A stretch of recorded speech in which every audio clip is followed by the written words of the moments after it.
So guys, product review lang tayo sa ating nabiling tripod or stand for speaker.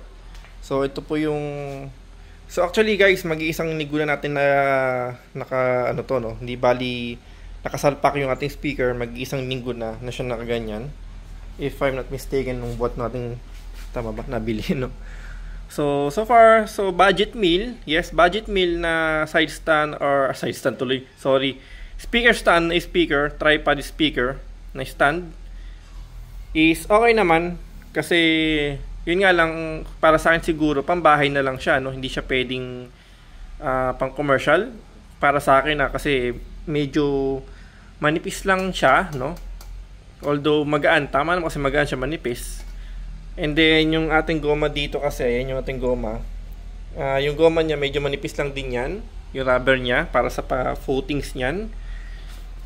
Ito, ewan ko kung pasado sa inyo yung ganyan kanipis.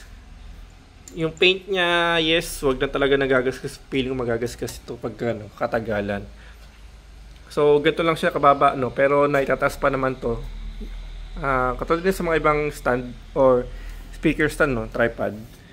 So, yun. So, sa presyo, and then sa quality, pwede na to pang bahay lang, pang personal use siguro, para sa akin, again. Pero sa pang commercial, bahala na po kayo, no?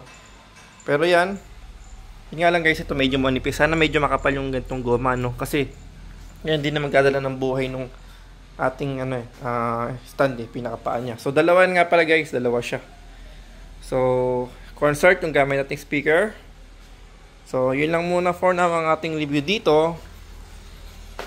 Ayan, so kayo na po mag-decision kung gusto nyo gitong klase na generic na tripod or speaker stand, no?